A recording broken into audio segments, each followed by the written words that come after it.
ఎంతో ఓపికగా కూర్చొని ఆయన ఓపికే ఒక వజ్రాయుధం లాంటిది మనకి. దేనికంటే ఈ రోజున ఎన్ని పార్టీలు చూస్తూ ఉన్నాం రాష్ట్రంలో.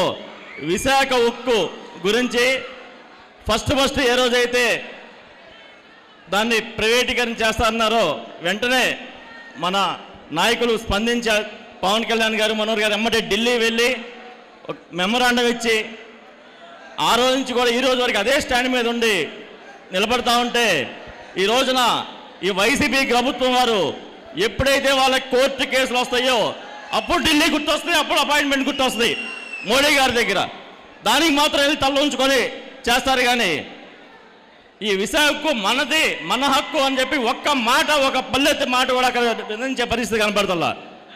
ఈ రోజున చెప్తా ఉన్నాం, ఈ రోజున చేనేతకి నేనున్నాను అండగా వచ్చారు పవన్ కళ్యాణ్ గారు. అలాగే ఉద్దానం సమస్యకి, అలాగే ఈ రోజున విశాఖ ఉక్కుకి, ఎందుకంటే వీళ్ళు మటన్ మార్కెట్లు, ఫిష్ మార్కెట్లు, ఈ చేతి వృత్తులని కొల్లబొడిచి వాటి మీద ఏదో వీళ్ళు వ్యాపారం చేద్దామని చెప్పి ఈరోజు అనుకుంటా ఉన్నారు. కానీ అదే చేతి వృత్తులకి నేనున్నానని చెప్పి మన నాయకుడు పవన్ కళ్యాణ్ గారు భరోసా ఇవ్వటం నిజంగా ఈ రోజున మన పార్టీకి పెట్టుబడి ఏంటంటే నీతి నిజాయితీ పవన్ కళ్యాణ్ గారు. ఈ రోజున వైసీపీ గారు కానీ వేరే టీడీపీ పార్టీలు కానీ చూస్తూ ఉంటే వాళ్ళకి సిమెంట్ ఫ్యాక్టరీలో, పాల సంస్థలో రకరకాల వ్యాపారాలు బ్యాక్గ్రౌండ్తో, లేకపోతే గతంలో సంపాదించిన రాజకీయంగా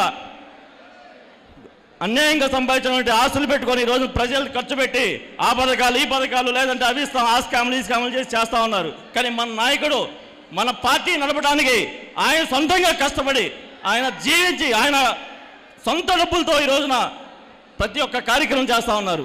నిజంగా ఇలాంటి నాయకుడు దొరకడం మనకి అదృష్టం.